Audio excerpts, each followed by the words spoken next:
Yo, what's good, guys? Back at you. In the process of getting ready to start cooking. My pan is nice and hot. It's already smoking. So my meat should be nice and tenderized, right? So I'm gonna pull my meat out of this bowl one at a time.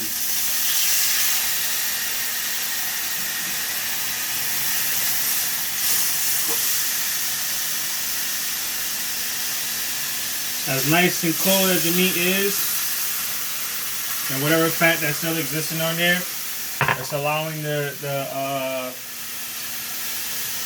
temperature difference is making the meat bubble up like so, right? So I have my dials, both dials set to medium. You'll see what's gonna go on later in that one, but got my meat on the stove. It is cooking, boys. Right? So I'm not gonna cook it too long, right? You have to kind of fill it out. All stoves are different, so I can't give you an exact time limit on how long you should cook your chicken. Beef is different.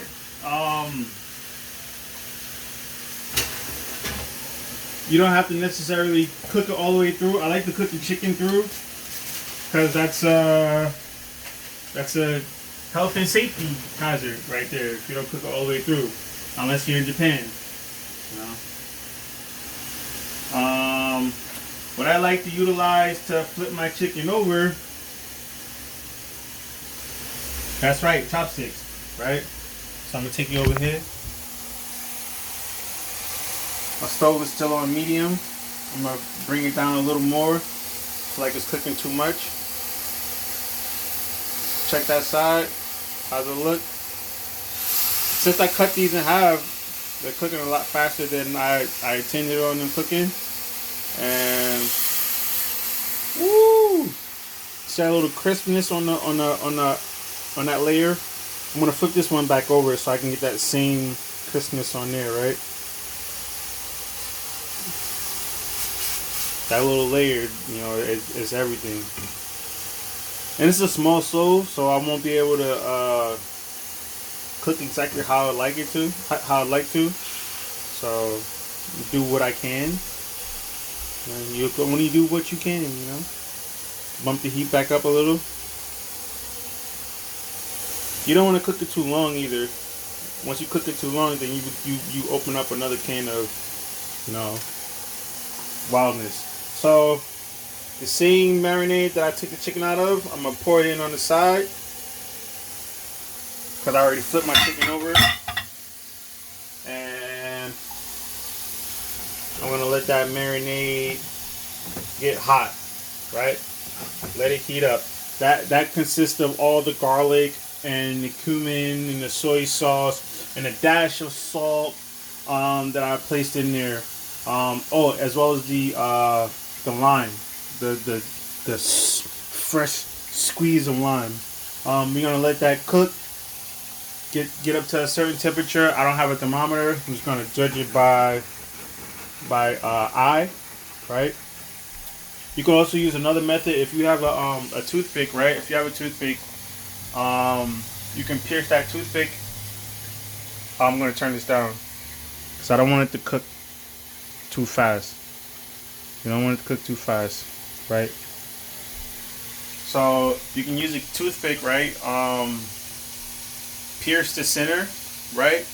And pull the toothpick out, and you can touch the toothpick to your lip, and see what temperature it is. If it's hot, that means you're good and ready to go.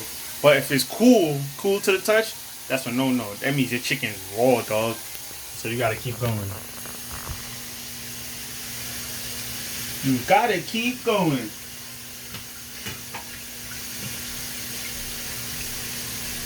That marinade is starting to look pretty in there. Let me take you over here. Oh my goodness. Oh my goodness. Whose chicken is this? Whose chicken is this? Whose chicken is this? My chicken.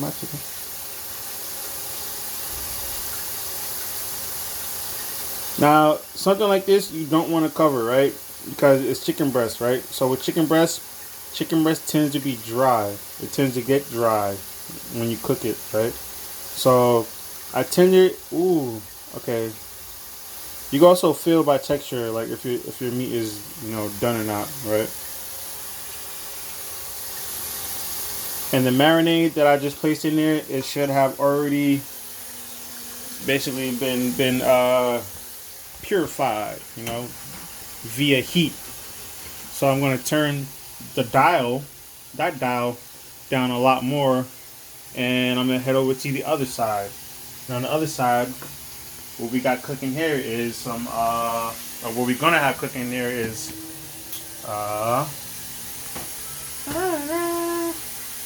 as a matter of fact, let's keep this cutting board on this side. Let's keep this cutting board over here. You feel me? So, without further ado, we got your plantains.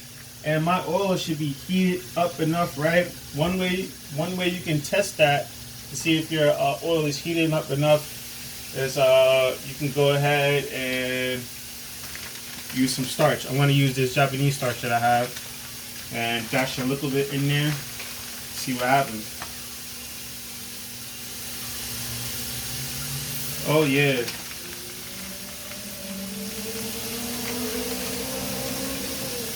Oh yeah. I'm gonna turn the dial up a little more. Right? A little more. And you don't wanna overcrowd your dial when you put the plantain in there, so I'm gonna do like maybe 3 at a time based on the size of the cuts. So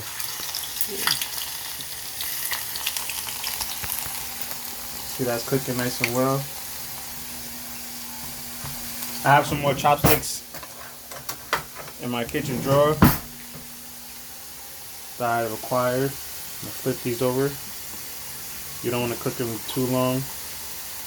Flip them over. Now, since I don't have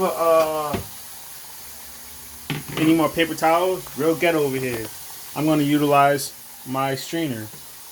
What strainer? That strainer. My pasta strainer. Right? So, sorry for all the chaos. I'm going to take these out one at a time. Ooh.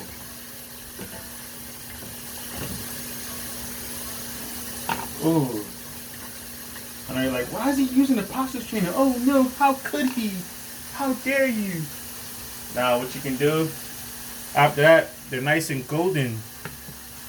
No arches.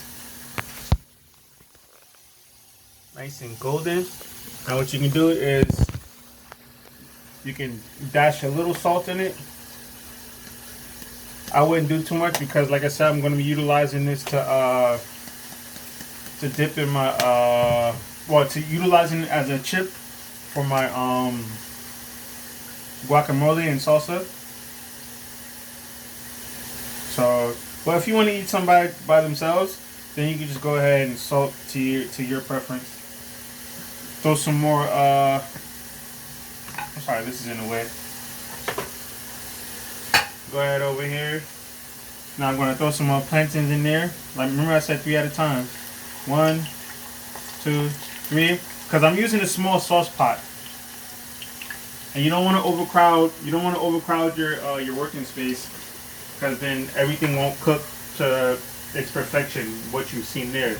Sorry for the water noise, water running. Very unorganized. You don't want to cook it too long. And I slice these very thinly, right? Because I do want them to resemble chips. In a second, I'll show you what I mean by that. You don't want to cook them too long. You just want them nice and crisp. Woo. You know what? I'm going to hold off on the salting. I'm going to do that all at the end, because if I keep salting between each period, then I'll just have some salty banana chips, plantain chips. So remember I said I sliced them thinly? This is what I mean by that. Nice and thin. Give you a better view. Nice and thin. See that? So we want to continue on with this process. Get you up here. Get you a better view. My chicken is already done. I slowed down the cooking. I'm gonna continue using my fingers to put these plantains in there. 1, 2, 3. Remember, you don't want to overcrowd your pot. You want everything to cook to perfection. There's no such thing as perfection, but perfection. Feel me?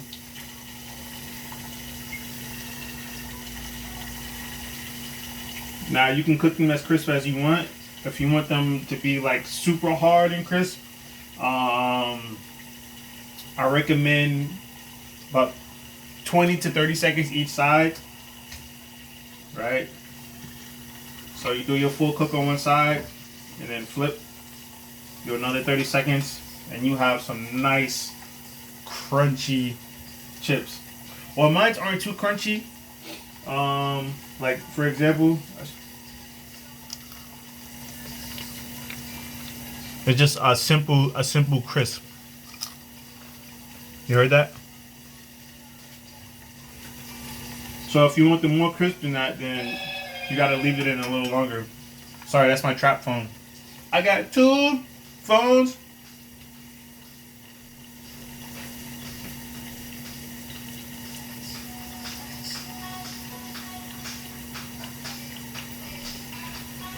Had to go ahead and turn the volume down on that. So my chips should be a lot more crisp than the previous ones. Oh, my chicken is so tender. Oh my goodness, boy. You know how you cook beef and it has like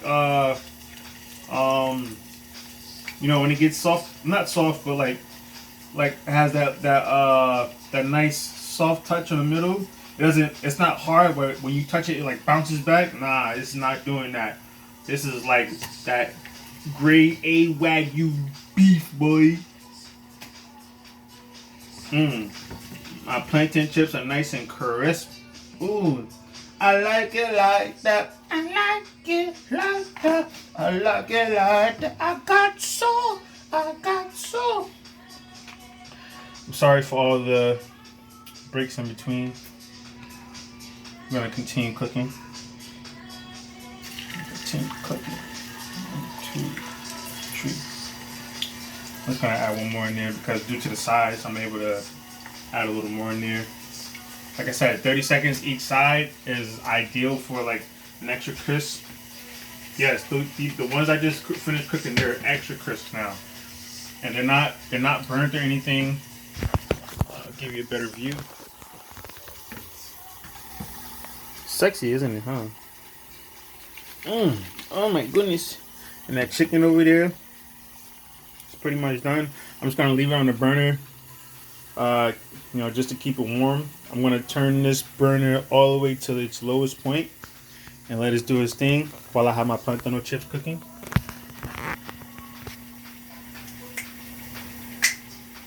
I'm sorry. Put you up here, dog. Put you up here, dog. Alright, should be about ready to flip.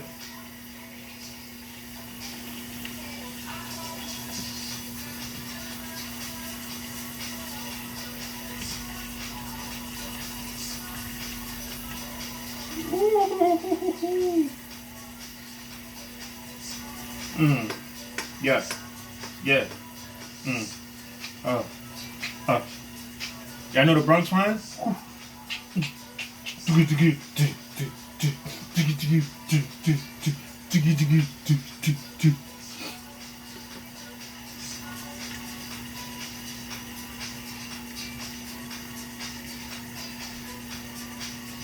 Man, I can't wait to eat this chicken, yo. It just keeps looking at me. I give you a view of what I'm looking at. What's looking at me? See that? Yo, one more time. Yo, that looks almost like it's almost a similar color and kind of texture as tomato. You know. So remember, that was fresh Western names I put in there, fresh marinade I put in there. So I wanted to cook it a little longer so that I'd kill any germs, any possible germs from the chicken, right? So I did that, and you see what it did there. It changed a complete different color. It went from this not so vivid color, it was kind of dull, to this nice, beautiful, somewhat maroon color, brownish maroon. It's all thanks to the cumin. The cumin, really. The cumin gave it that beautiful color, right? So we're gonna continue on with these plantain chips.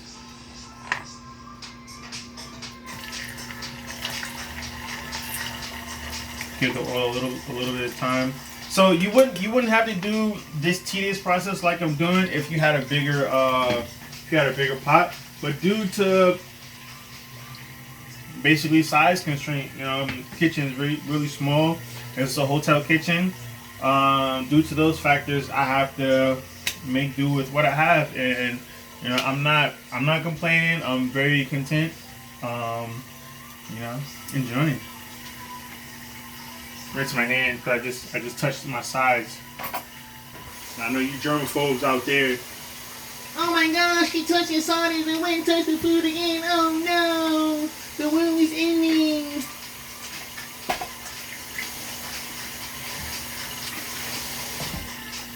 Be good over here, B. Be good over here. Everything's proper. I still got my compost bag over here. So whatever I need to, toss away, I just dash it away.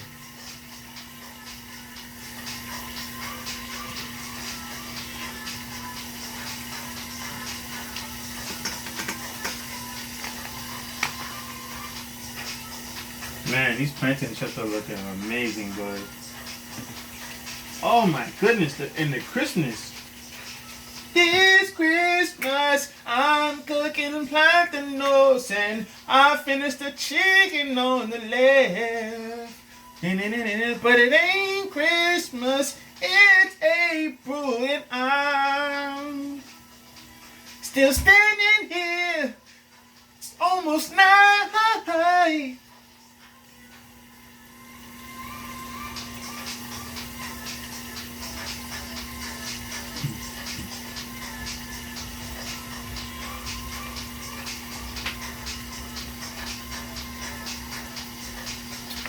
Yeah. But in the next video, I'll show you the finished product.